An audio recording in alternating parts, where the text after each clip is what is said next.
কবিগুরু রবীন্দ্রনাথ ঠাকুরের ছোট গল্প অপরিচিতা। আজ আমার বয়স ২৭ মাত্র। এ জীবনটা না দৈর্ঘ্যের হিসাবে বড়, না গুণের হিসাবে। তবু ইহার একটু বিশেষ মূল্য আছে। ইহা সেই ফুলের মতো যাহার বুকের উপরে ভ্রমর আসিয়া বসিয়াছিল, এবং সেই পদক্ষেপের ইতিহাস তাহার জীবনের মাঝখানে ফলের মতো গুটি ধরিয়া উঠিয়াছে। সেই ইতিহাসটুকু আকারে ছোট, তাহাকে ছোট করিয়াই লিখিব। ছোটকে যাহারা সামান্য বলিয়া ভুল করেন না, তাহারা ইহার রস বুঝিবেন। কলেজ যতগুলো পরীক্ষা পাশ করিবার সব আমি চুকাইয়াছি। ছেলেবেলায় আমার সুন্দর চেহারা লইয়া পণ্ডিত মহাশয় আমাকে শিমুল ফুল ও মাকাল ফলের সহিত তুলনা করিয়া বিদ্রূপ করিবার সুযোগ পাইয়াছিলেন। ইহাতে তখন বড় লজ্জা পাইতাম, কিন্তু বয়স হইয়া এ কথা ভাবিয়াছি, যদি জন্মান্তর থাকে তবে আমার মুখে সুরূপ এবং পণ্ডিত মহাশয়দের মুখে বিদ্রূপ আবার যেন এমনি করিয়াই প্রকাশ পায়। আমার পিতা এতকালে গরিব ছিলেন। ওকালতি করিয়া তিনি প্রচুর টাকা রোজগার করিয়াছেন, ভোগ করিবার সময় নিমেষমাত্র পান নাই। মৃত্যুতে তিনি যে হাঁফ ছাড়িলেন, সেই তার প্রথম অবকাশ। আমার তখন বয়স অল্প, মার হাতেই আমি মানুষ। মা গরিবের ঘরের মেয়ে, তাই আমরা যে ধনী এ কথা তিনিও ভোলেন নাই, আমাকেও ভুলিতে দেন নাই। শিশুকালে আমি কোলে কোলেই মানুষ বোধ করি, সেই জন্য শেষ পর্যন্ত আমার পুরাপুরি বয়সই হইল না। আজও আমাকে দেখিলে মনে হইবে আমি অন্নপূর্ণার কোলে গজাননের ছোট ভাইটি। আমার আসল অভিভাবক আমার মামা। তিনি আমার চেয়ে বড় জোর বছর ৬ বড়, কিন্তু ফল্গু বালির মতো তিনি আমাদের সমস্ত সংসারটাকে নিজের অন্তরের মধ্যে শুষিয়া লইয়াছেন।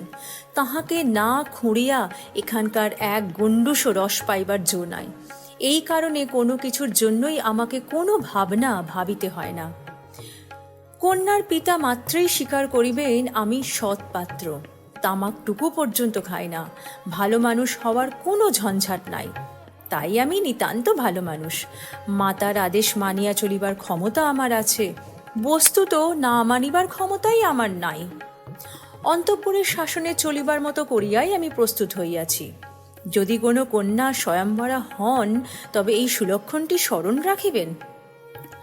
অনেক বড় ঘর হইতে আমার সম্বন্ধ আসিয়াছিল, কিন্তু মামা, যিনি পৃথিবীতে আমার ভাগ্য দেবতার প্রধান এজেন্ট, বিবাহ সম্বন্ধে তাঁর একটা বিশেষ মত ছিল। ধনীর কন্যা তার পছন্দ নয়। আমাদের ঘরে যে মেয়ে আসিবে, সে মাথা হেঁট করিয়া আসিবে, এই তিনি চান। অথচ টাকার প্রতি আসক্তি তাঁর অস্থি মজ্জায় জড়িত। তিনি এমন বেয়াই চান যাহার টাকা নাই, অথচ যে টাকা দিতে কসুর করিবে না, যাহাকে শোষণ করা চলিবে, অথচ বাড়িতে আসিলে গুড়গুড়ির পরিবর্তে বাঁধা হুকায় তামাক দিলে যাহার নালিশ খাটিবে না। আমার বন্ধু হরিশ কানপুরে কাজ করে। সে ছুটিতে কলিকাতায় আসিয়া আমার মন উতলা করিয়া দিল। সে বলিল, ওহে মেয়ে, যদি বলো একটা খাসা মেয়ে আছে। কিছুদিন পূর্বেই MA পাশ করিয়াছি। সামনে যতদূর পর্যন্ত দৃষ্টি চলে ছুটি ধু ধু করিতেছে। পরীক্ষা নাই, উমেদারি নাই, চাকরি নাই, নিজের বিষয় দেখিবার চিন্তাও নাই, শিক্ষাও নাই, ইচ্ছাও নাই। থাকিবার মধ্যে ভিতরে আছেন মা এবং বাহিরে আছেন মামা। এই অবকাশের মরুভূমির মধ্যে আমার হৃদয় তখন বিশ্বব্যাপী নারী রূপের মরীচিকা দেখিতেছিল। আকাশে তাহার দৃষ্টি, বাতাসে তাহার নিঃশ্বাস, তরু মর্মরে তাহার গোপন কথা। এমন সময় হরিশ আসিয়া বলিল, মেয়ে যদি বলো তবে। আমার শরীর মন বসন্ত বাতাসে বকুল বনের নবপল্লব রাশির মতো কাঁপিতে কাঁপিতে আলো ছায়া ধুনিতে লাগিল। হরিশ মানুষটা ছিল রসিক। রস দিয়া বর্ণনা করিবার শক্তি তাহার ছিল, আর আমার মন ছিল তৃষার্ত। আমি হরিশকে বলিলাম, একবার মামার কাছে কথাটা পাড়িয়া দেখো। হরিশ আসর জমাইতে অদ্বিতীয়, তাই সর্বত্রই তাহার খাতির। মামাও তাহাকে পাইলে ছাড়িতে চান না। কথাটা তাঁর বৈঠকে উঠিল। মেয়ের চেয়ে মেয়ের বাপের খবরটাই তাহার কাছে গুরুতর। বাপের অবস্থা তিনি যেমনটি চান তেমনই। এককালে ইহাদের বংশ লক্ষ্মীর মঙ্গল ঘর ভরা ছিল। এখন তাহা শূন্য বলিলেই হয়, অথচ তলায় সামান্য কিছু বাকি আছে। দেশে বংশমর্যাদা রাখিয়া চলা সহজ নয় বলিয়া ইনি পশ্চিমে গিয়া বাস করিতেছেন। সেখানে গরিব গৃহস্থের মতোই থাকেন। একটি মেয়ে ছাড়া তার আর কেহ নাই। সুতরাং তাহারই পশ্চাতে লক্ষ্মীর ঘরটি একবারেই উপর করিয়া দিতে দ্বিধা হইবে না, এসব ভালো কথা। কিন্তু মেয়ের বয়স যে 15, তাই শুনিয়া মামার মন ভার হইল। বংশে তো কোনো দোষ নাই? না, দোষ নাই। বাপ কোথাও তার মেয়ের যোগ্য বর খুঁজিয়া পান না। একে তো বরের ঘাট মহার্ঘ, তাহার পরে ধনুক ভাঙ্গাপন। কাজে বাপ কেবলই সবুর করিতেছেন, কিন্তু মেয়ের বয়স সবুর করিতেছে না। যাই হোক, হরিশের সরস রসনার গুণ আছে। মামার মন নরম হইল। বিবাহের ভূমিকা অংশটা নির্বিঘ্নে সমাধা হইয়া গেল। কলিকাতার বাহিরে বাকি যে পৃথিবীটা আছে, সমস্তটাকেই মামা আন্দামান দ্বীপের অন্তর্গত বলিয়া জানেন। জীবনে একবার বিশেষ কাজে তিনি কোন্নগর পর্যন্ত গিয়াছিলেন। মামা যদি মনু হইতেন, তবে তিনি হাবড়ার পুল বার হওয়াটাকে তাঁর সংহিতায় একেবারে নিষেধ করিয়া দিতেন। মনের মধ্যে ইচ্ছা ছিল নিজের চোখে মেয়ে দেখিয়া আসিব, সাহস করিয়া প্রস্তাব করিতে পারিলাম না। কন্যাকে আশীর্বাদ করিবার জন্য যাহাকে পাঠানো হইল, সে আমাদের বিনু দাদা, আমার পিস্তুত ভাই। তাহার মত, রুচি এবং দক্ষতার পরে আমি 16 আনা নির্ভর করিতে পারি। বিনুদা ফিরিয়া আসিয়া বলিল, মন্দ নয় হে, খাঁটি সোনা বটে। বিনুদাদার ভাষাটা অত্যন্ত আঁট। যেখানে আমরা বলি চমৎকার, সেখানে তিনি বলেন চলনসই। অতএব বুঝিলাম আমার ভাগ্যে প্রজাপতির সঙ্গে পঞ্চস্বরের কোনো বিরোধ নাই। বলা বাহুল্য, বিবাহ উপলক্ষে কন্যা পক্ষকেই কলিকাতায় আসিতে হইল। কন্যার পিতা শম্ভুনাথ বাবু হরিশকে কত বিশ্বাস করেন, তাহার প্রমাণ এই যে বিবাহের 3 দিন পূর্বে তিনি আমাকে প্রথম চক্ষে দেখেন এবং আশীর্বাদ করিয়া যান। বয়স তাঁর 40-এর কিছু এপারে বা ওপারে। চুল কাঁচা, গোফে পাক ধরিতে আরম্ভ করিতেছে মাত্র। সুপুরুষ বটে। ভিড়ের মধ্যে দেখিলে সকলের আগে তাঁর উপর চোখ পড়িবার মতন চেহারা। আশা করি আমাকে দেখিয়া তিনি খুশি হইয়াছিলেন। বোঝা শক্ত, কেননা তিনি বড়ই চুপচাপ। যে দুটি একটি কথা বলেন, যেন তাহাতে পুরা জোর দিয়া বলেন না। মামার মুখ তখন অনর্গল ছুটিতেছিল। ধনে মানে আমাদের স্থান যে শহরের কারো চেয়ে কম নয়, সেইটাকেই তিনি নানা প্রসঙ্গে প্রচার করিতেছিলেন। সোমনাথবাবু এ কথায় একেবারেই যোগ দিলেন না। কোনো ফাঁকে একটা হুম বা হাঁ কিছুই শোনা গেল না। আমি হইলে দমিয়া যাইতাম, কিন্তু মামাকে দমানো শক্ত। তিনি সোমনাথ বাবুর চুপচাপ ভাব দেখিয়া ভাবিলেন, লোকটা নিতান্ত নির্জীব, একেবারে কোনো তেজ নাই। বেয়াই সম্প্রদায়ের আর যাই হোক, তেজ থাকাটা দোষের। অতএব মামা মনে মনে খুশি হইলেন। সোমনাথবাবু যখন উঠিলেন, তখন মামা সংক্ষেপে উপর হইতেই তাহাকে বিদায় করিলেন, গাড়িতে তুলিয়া দিতে গেলেন না। পণ সম্বন্ধে 2 পক্ষে পাকাপাকি কথা ঠিক হইয়া গিয়াছিল। মামা নিজেকে অসামান্য চতুর বলিয়াই অভিমান করিয়া থাকেন। কথাবার্তায় কোথাও তিনি কিচ্ছু ফাঁক রাখেন নাই। টাকার অঙ্ক তো স্থির ছিলই, তারপরে গহনা কত ভরির এবং সোনা কত দরের হইবে, সেও একেবারে বাঁধা বাঁধি হইয়া গিয়াছিল। আমি নিজে এ সমস্ত কথার মধ্যে ছিলাম না, জানিতামও না দেনা পাওনা কি স্থির হইল।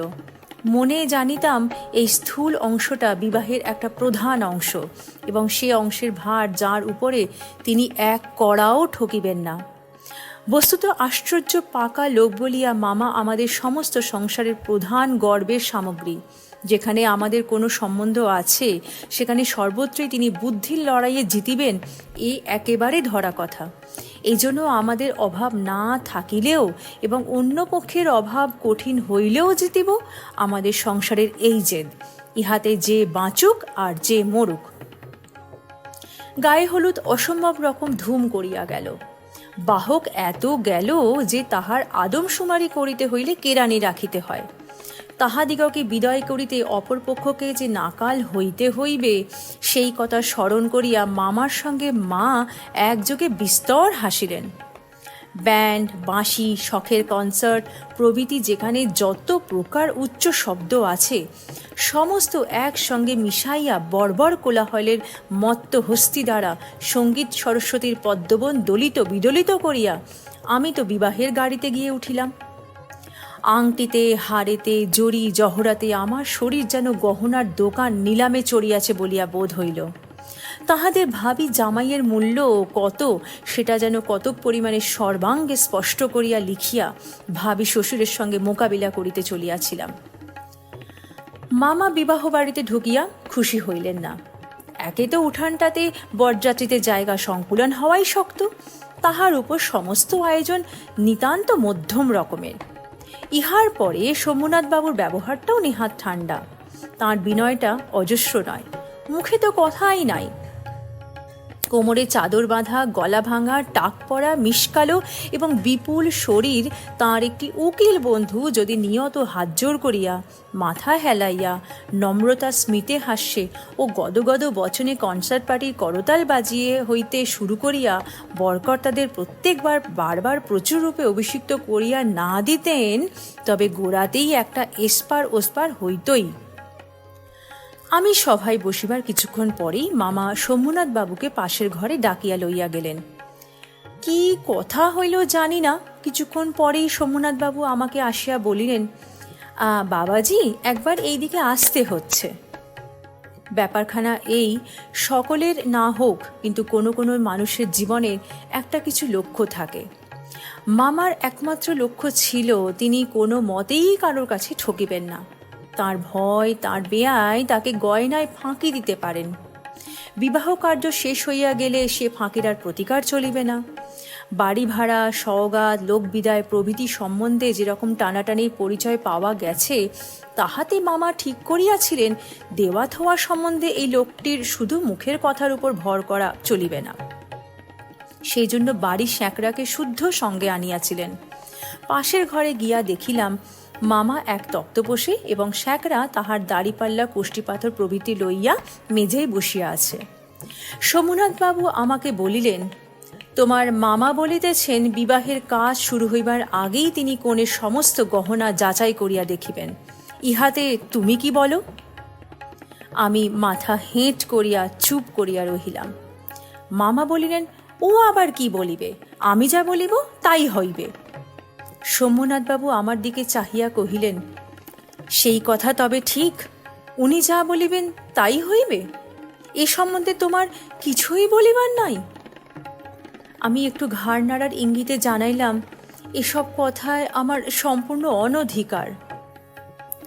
আচ্ছা তবে বসো, মেয়ের গা হইতে সমস্ত গহনা খুলিয়া আনিতেছি, এই বলিয়া তিনি উঠিলেন। মামা বলিলেন, অনুপম এখানে কি করিবে, ও সভায় গিয়া বসুক। সোমনাথবাবু বলিলেন, না, সভায় নয়, এইখানেই বসিতে হইবে। কিছুক্ষণ পরে তিনি একখানা গামছায় বাঁধা গহনা আনিয়া তক্তপোষের উপর মেলিয়া ধরলেন। সমস্তই তাহার পিতামহীদের আমলের গয়না, হাল ফ্যাশনের সূক্ষ্ম কাজ নয়, যেমন মোটা তেমনই ভারী।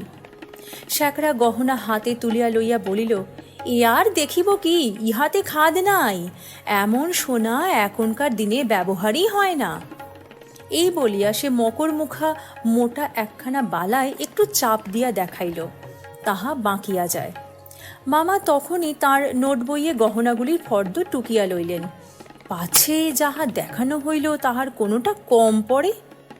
হিসাব করিয়া দেখিলেন গহনা যে পরিমাণ দিবার কথা এগুলি সংখ্যায়, দরে এবং ভারে তার অনেক বেশি। গহনাগুলির মধ্যে একজোড়া ইয়ারিং ছিল। সোমনাথ সেইটে স্যাঁকড়ার হাতে দিয়া বলিলেন, এইটে একবার পরখ করিয়া দেখো। স্যাঁকড়া কহিল, ইহা বিলাতি মাল, ইহাতে সোনার ভাগ সামান্যই আছে।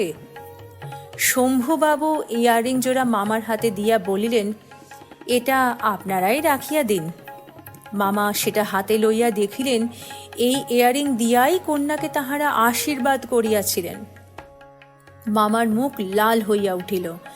দরিদ্র তাহাকে ঠকাইতে চাহিবে কিন্তু তিনি ঠকিবেন না, এই আনন্দ সম্ভোগ হইতে বঞ্চিত হইলেন এবং তাহার উপরেও কিছু উপরই পাওনা জুটিল। অত্যন্ত মুখ ভার করিয়া বলিলেন, অনুপম, যাও, তুমি সভায় গিয়া বসগে। শম্ভুনাথবাবু বলিলেন, না, এখন সভায় বসিতে হইবে না, চলুন আগে আপনাদের খাওয়াইয়া দিই। মামা বললেন, সে কি কথা, লগ্ন? শম্ভুনাথবাবু বলিলেন, সেজন্য কিছু ভাবিবেন না, এখন উঠুন। লোকটি নেহাত ভালো মানুষ ধরনের, কিন্তু ভিতরে বেশ একটু জোর আছে বলিয়া বোধ হইল। মামাকে উঠিতে হইল। বরযাত্রীদেরও আহার হইয়া গেল। আয়োজনের আড়ম্বর ছিল না, কিন্তু রান্না ভালো এবং সমস্ত বেশ পরিষ্কার পরিচ্ছন্ন বলিয়া সকলেরই তৃপ্তি হইল। বরযাত্রীদের খাওয়া শেষ হইলে শম্ভুনাথবাবু আমাকে খাইতে বলিলেন। মামা বলিলেন, সে কি কথা, বিবাহের পূর্বে বর খাইবে কেমন করিয়া? এ সম্বন্ধে মামার কোনো মত প্রকাশকে তিনি সম্পূর্ণ উপেক্ষা করিয়া আমার দিকে চাহিয়া বলিলেন, তুমি কি বলো, বসিয়া যাইতে দোষ কিছু আছে? মূর্তিমতী মাতৃ আজ্ঞা স্বরূপে মামা উপস্থিত, তাঁর বিরুদ্ধে চলা আমার পক্ষে অসম্ভব। আমি আহারে বসিতে পারিলাম না। তখন শম্ভুনাথবাবু মামাকে বলিলেন, আপনাদিগকে অনেক কষ্ট দিয়াছি, আমরা ধনী নই, আপনাদের যোগ্য আয়োজন করিতে পারি নাই, ক্ষমা করিবেন। রাত হইয়া গেছে, আর আপনাদের কষ্ট বাড়াইতে ইচ্ছা করি না। এখন তবে? মামা বলিলেন, তা সভায় চলুন, আমরা তো প্রস্তুত আছি। শম্ভুনাথবাবু বলিলেন, তবে আপনাদের গাড়ি বলিয়া দিই। মামা আশ্চর্য হইয়া বলিলেন, ঠাট্টা করিতেছেন নাকি? শম্ভুনাথবাবু বলিলেন, ঠাট্টা তো আপনিই করিয়া সারিয়াছেন, ঠাট্টা সম্পর্কটাকে স্থায়ী করিবার ইচ্ছা আমার নাই। মামা দুই চোখ এত বড় করিয়া মেলিয়া অবাক হইয়া রহিলেন। শম্ভুনাথবাবু কহিলেন, আমার কন্যার গহনা আমি চুরি করিব? এ কথা যারা মনে করে তাদের হাতে আমি কন্যা দিতে পারি না। আমাকে একটি কথাও বলার তিনি আবশ্যক বোধ করিলেন না, কারণ প্রমাণ হইয়া গেছে আমি কেহই নই। তাহার পরে যাহা হইল সে আমি বলিতে ইচ্ছা করি না। ঝাড় লণ্ঠন ভাঙিয়া চুরিয়া জিনিসপত্র লণ্ডভণ্ড করিয়া বরযাত্রীর দল দক্ষ যজ্ঞের পালা সারিয়া বাহির হইয়া গেল। বাড়ি ফিরিবার সময় ব্যান্ড, রসনচৌকি ও কনসার্ট একসঙ্গে বাজিল না, এবং অভ্রের ঝাড়গুলো আকাশের তারার উপর আপনাদের কর্তব্যে বরাত দিয়া কোথায় যে মহানির্বাণ লাভ করিল সন্ধান পাওয়া গেল না। বাড়ির সকলে তো রাগিয়া আগুন। কন্যার পিতার এত গুমর, কলিজে চার পোয়া হইয়া আসিল। সকলে বলিল, দেখি মেয়ের বিয়ে দেন কেমন করিয়া। কিন্তু মেয়ের বিয়ে হইবে না এ ভয় যার মনে নেই, তার শাস্তি উপায় কি? সমস্ত বাংলাদেশের মধ্যে আমি একমাত্র পুরুষ যাহাকে কন্যার বাপ বিবাহের আসর হইতে নিজে ফিরাইয়া দিয়াছে। এত বড় সৎপাত্রের কপালে এত বড় কলঙ্কের দাগ কোন নষ্ট গ্রহ এত আলো জ্বালাইয়া বাজনা বাজাইয়া সমারোহ করিয়া আঁকিয়া দিল? বরযাত্রীরা এই বলিয়া কপাল চাপড়াইতে লাগিল যে বিবাহ হইল না, অথচ আমাদের ফাঁকি দিয়া খাওয়াইয়া দিল। পাক যন্ত্রটাকে সমস্ত অন্ন শুদ্ধ সেখানে টান মারিয়া ফেলিয়া দিয়া আসিতে পারিলে তবে আফসোস মিটিত।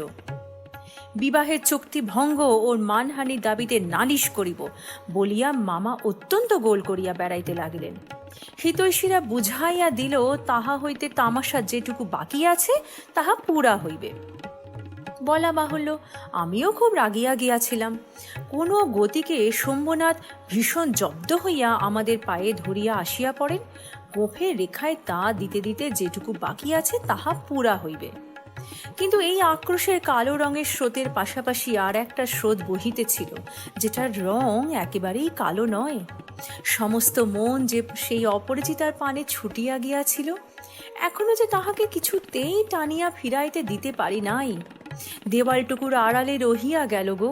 কপালে তার চন্দন আঁকা, গায়ে তার লাল শাড়ি, মুখে তার লজ্জার রক্তিমা। হৃদয়ের ভিতরে যে কি তা কেমন করিয়া বলিব? আমার কল্পলোকের কল্পলতাটি বসন্তের সমস্ত ফুলের ভার আমাকে নিবেদন করিয়া দিবার জন্য নত হইয়া পড়িয়াছিল। হাওয়া আসে, গন্ধ পাই, পাতার শব্দ শুনি, কেবল আর একটিমাত্র পা ফেলার অপেক্ষা। এমন সময় সেই এক পদক্ষেপের দূরত্বটুকু এক মুহূর্তে অসীম হইয়া উঠিল। এতদিন যে প্রতি সন্ধ্যায় আমি বিনুদার বাড়িতে গিয়া তাহাকে অস্থির করিয়া তুলিয়াছিলেন, বিনোদার বর্ণনার ভাষা অত্যন্ত সংকীর্ণ বলিয়াই তার প্রত্যেক কথাটি স্ফুলিঙ্গের মতো আমার মনের মাঝখানে আগুন জ্বালিয়া দিয়াছিল। বুঝিয়াছিলাম মেয়েটির রূপ বড় আশ্চর্য, কিন্তু না দেখিলাম তাহাকে চোখে, না দেখিলাম তাহার ছবি, সমস্তই অস্পষ্ট হইয়া রহিল। বাহিরে তো সে ধরা দিলই না, তাহাকে মনেও আনিতে পারিলাম না। এই জন্য মন সেদিনকার সেই বিবাহ সভার দেওয়ালটার বাহিরে ভূতের মতো দীর্ঘ নিঃশ্বাস ফেলিয়া বেড়াইতে লাগিল। হরিশের কাছে শুনিয়াছি মেয়েটিকে আমার ফটোগ্রাফ দেখানো হইয়াছিল, পছন্দ করিয়াছে বইকি, না করিবার তো কোনো কারণ নাই। আমার মন বলে সে ছবি তার কোনো একটি বাক্সে লুকানো আছে। একলা ঘরে দরজা বন্ধ করিয়া এক একদিন নিরালা দুপুরবেলায় সে কি সেটি খুলিয়া দেখে না? যখন ঝুঁকিয়া পড়িয়া দেখে তখন ছবিটির উপর কি তার মুখের দুই ধার দিয়ে এলোচিল আসিয়া পড়ে না? হঠাৎ বাহিরে কারো পায়ের শব্দ পাইলে সে কি তাড়াতাড়ি তার সুগন্ধ আঁচলের মধ্যে ছবিটিকে লুকাইয়া ফেলে না? দিন যায়, একটা বৎসর গেল, মামা তো লজ্জায় বিবাহ সম্বন্ধের কথা তুলিতেই পারেন না। মার ইচ্ছে ছিল আমার অপমানের কথা যখন সমাজের লোক ভুলাইয়া যাইবে তখন বিবাহের চেষ্টা দেখিবেন। এদিকে আমি শুনিলাম সে মেয়ের নাকি ভালো পাত্র জুটিয়াছিল, কিন্তু সে পণ করিয়াছে, বিবাহ করিবে না। শুনিয়া আমার মন পুলকের আবেশে ভরিয়া গেল। আমি কল্পনায় দেখিতে লাগিলাম সে ভালো করিয়া খায় না, সন্ধে হইয়া আসে সে চুল বাঁধিতে ভুলিয়া যায়। তাহার বাপ তাহার মুখের পানি চান আর ভাবেন, আমার মেয়ে দিনে দিনে এমন হইয়া যাইতেছে কেন? হঠাৎ কোনোদিন তার ঘরে আসিয়া দেখেন মেয়ের দুই চক্ষে জল ভরা।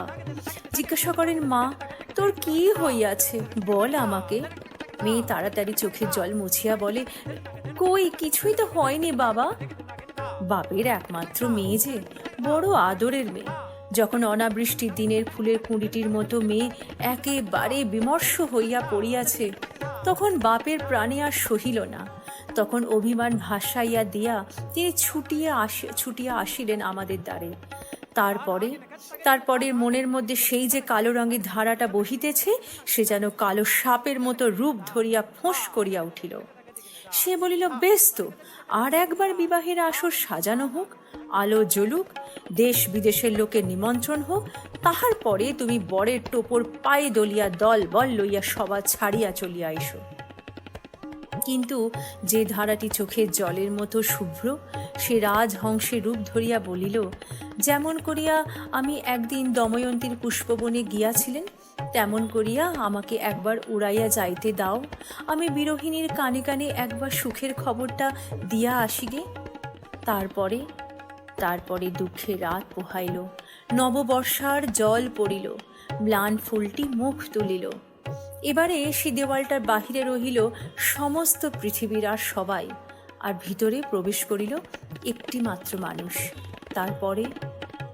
তারপরে আমার কথাটি ফুরিল, কিন্তু কথা এমন করিয়া ফুরাইল না, যেখানে আসিয়া তাহা অপুরাণ হইয়াছে সেখানকার বিবরণ একটুখানি বলিয়া আমারে লেখা শেষ করিয়া দিই। মাকে লইয়া তীর্থে চলিয়াছিলাম। আমার উপরেই ভার ছিল, কারণ মামা এবারেও হাবড়ার পুল পার হন নাই। রেলগাড়িতে ঘুমাইতেছিলাম।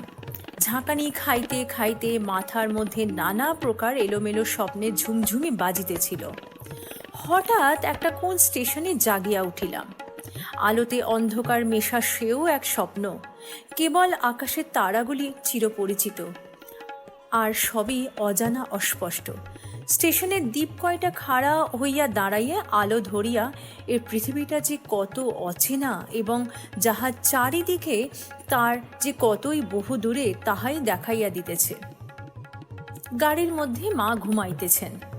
আলোর নিচে সবুজ পর্দা টানা, তরঙ্গ বাক্স জিনিসপত্র সমস্তই কে কার ঘাড়ে এলোমেলো হইয়া রহিয়াছে। তাহারা যেন স্বপ্নলোকের উলট পালট আসবাব। সবুজ প্রদেশের মিটমিটে আলোতে থাকা এবং না থাকার মাঝখানে কেমন একরকম হইয়া পড়িয়া আছে।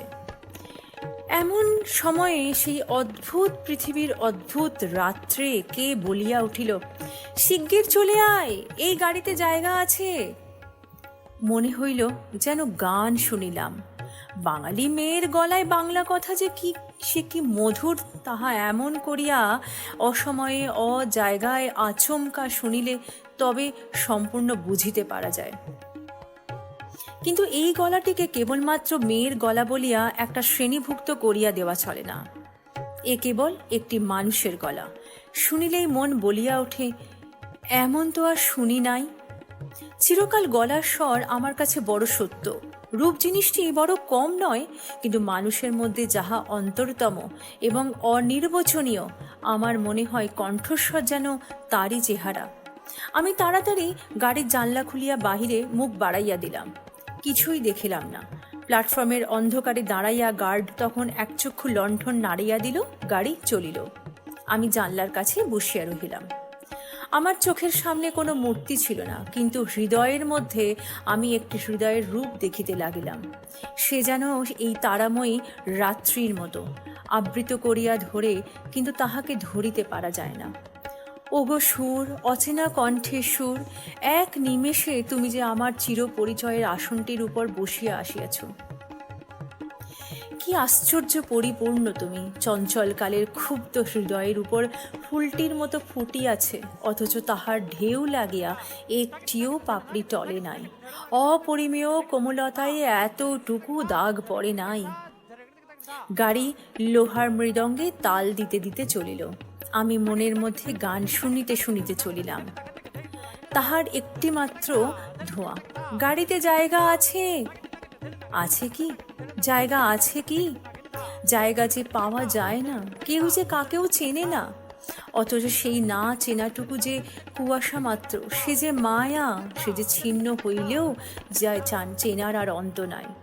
ওগো সুধাময় সুর, যে হৃদয়ের অপরূপ রূপ তুমি, সেই কি আমায় চিরকালের চেনা নয়? জায়গা আছে, আছে, শীঘ্র আসিতে ডাকিয়াছ, শীঘ্রই আসিয়াছি, এক নিমেষেই দেরি করি নাই। রাত্রে ভালো করিয়া ঘুম হইল না। প্রায় প্রতি স্টেশনেই একবার করিয়া মুখ বাড়াইয়া দেখিলাম। ভয় হইতে লাগিল, যাহাকে দেখা হইল না সে পাছে রাত্রেই নামিয়া যায়। পরদিন সকালে একটা বড় স্টেশনে গাড়ি বদল করিতে হইবে। আমাদের ফার্স্ট ক্লাসের টিকিট। মনে আশা ছিল ভিড় হইবে না।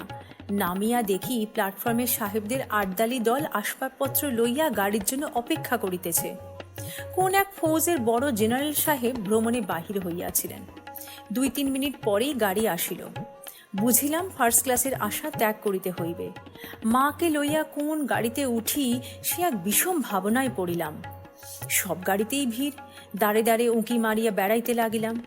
এমন সময় সেকেন্ড ক্লাসের গাড়ি হইতে একটি মেয়ে আমার মাকে লক্ষ্য করিয়া বলিলে, আপনারা আমাদের গাড়িতে আসুন না, এখানে জায়গা আছে। আমি তো চমকিয়া উঠিলাম। সেই আশ্চর্য মধুর কণ্ঠ এবং সেই গানের ধোঁয়া, জায়গা আছে। আমি তো চমকিয়া ক্ষণমাত্র বিলম্ব না করিয়া মাকে লইয়া গাড়িতে উঠিয়া পড়িলাম। জিনিসপত্র তুলিবার প্রায় সময় ছিল না। আমার মতো অক্ষম দুনিয়ায় নাই।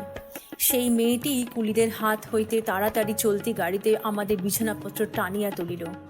আমার একটা ফটোগ্রাফ তুলিবার ক্যামেরা স্টেশনেই পড়িয়া রহিল, গ্রাহ্যই করিলাম না। তাহার পরে কি লিখিব জানি নাই। আমার মনের মধ্যে একটি অখণ্ড আনন্দের ছবি আছে। তাহাকে কোথায় শুরু করিব, কোথায় শেষ করিব, বসিয়া বসিয়া বাক্যের পর বাক্য যোজনা করিতে ইচ্ছা করে না। এবার সেই সুরটিকে চোখে দেখিলাম।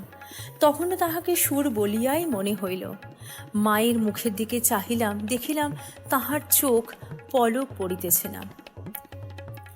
মেয়েটির বয়স 16 কি 17 হইবে, কিন্তু নবযৌবন ইহার দেহে মনে কোথাও যেন এতটুকু ভার চাপাইয়া দেয় নাই। ইহার গতি সহজ, দীপ্তি নির্মল, সৌন্দর্যের সূচিতা অপূর্ব। ইহার কোনো জায়গায় কোনো জরিমা নাই। আমি দেখিতেছি, বিস্তারিত করিয়া কিছু বলা আমার পক্ষে অসম্ভব। এমনকি সে যে কী রঙের কাপড় কেমন করিয়া পরিয়াছিল তাহাও ঠিক করিয়া বলিতে পারিব না। এটা খুব সত্য যে তাহার বেশভূষায় এমন কিছুই ছিল না যেটা তাহাকে ছাড়াইয়া বিশেষ করিয়া চোখে পড়িতে পারে। সে নিজের চারিদিকে সকলের চেয়ে অধিক রজনীগন্ধার শুভ মঞ্জরীর মতো সরল বৃন্তটির উপরে দাঁড়াইয়া যে গাছে ফুটিয়াছে সে গাছকে সে একেবারে অতিক্রম করিয়া উঠিয়াছে। সঙ্গে দুটি তিনটি ছোট ছোট মেয়ে ছিল, তাহাদিগকে লইয়া তাহার হাসি এবং কথার তার অন্ত ছিল না।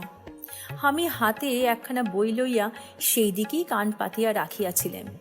যেটুকু কানে আসিতেছিল সে তো সমস্তই ছেলে মানুষদের সঙ্গে ছেলে মানুষই কথা। তাহার বিশেষত এই যে তাহার মধ্যে বয়সের তফাৎ কিছু মাত্র ছিল না। ছোটদের সঙ্গে সে অনায়াসে এবং আনন্দে ছোট হইয়া গিয়াছিল। সঙ্গে কতগুলো ছবিওয়ালা ছেলেদের গল্পের বই।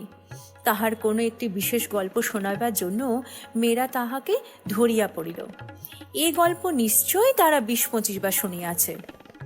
মেয়েদের কেন যে এত আগ্রহ তাহা বুঝিলাম। সেই সুধা কণ্ঠে সোনার কাঠিতে সকল কথাটি শোনা হইয়া ওঠে।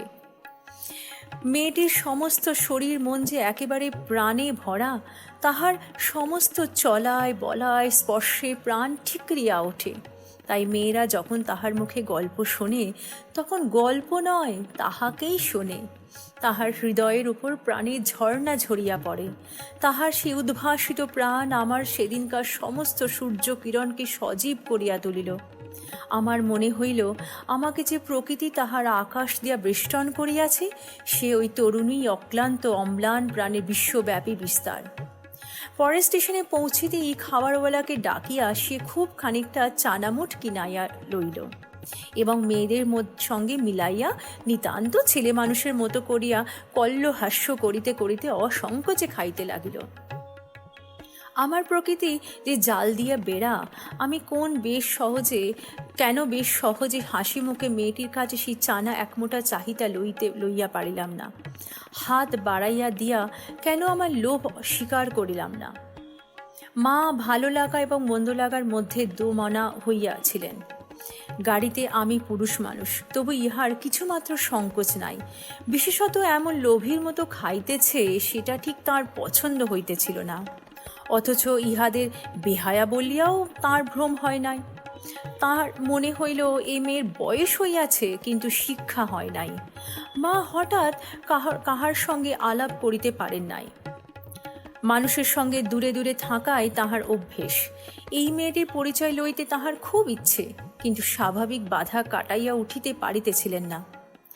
এমন সময় গাড়ি একটা বড় স্টেশনে আসিয়া থামিল। সে জেনারেল সাহেবের একদল অনুষঙ্গী এই স্টেশন হইতে উঠিবার উদ্যোগ করিতেছে। গাড়িতে কোথাও জায়গা নাই। বারবার আমাদের গাড়ির সামনে দিয়া তাহারা ঘুরাইয়া গেল। মা তো ভয়ে আড়ষ্ট, আমিও মনের মধ্যে শান্তি পাইতেছিলাম না। গাড়ি ছাড়িবার অল্পকাল পূর্বে একজন দেশি রেলওয়ে কর্মচারী নাম লেখা 2খানা টিকিট গাড়ির 2 বেঞ্চের ওপর লটকাইয়া দিয়া আমাকে বলিল, এ গাড়ির এই 2 বেঞ্চ আগে হইতেই 2 সাহেব রিজার্ভ করিয়াছেন, আপনাদিকে অন্য গাড়িতে যাইতে হইবে। আমি তো তাড়াতাড়ি ব্যস্ত হইয়া দাঁড়িয়া উঠালাম। মেয়েটি হিন্দিতে বলিল, না, আমরা গাড়ি ছাড়িব না। সেই লোকটি রোখ দেখিয়া বলিল, না ছাড়িয়া উপায় নাই।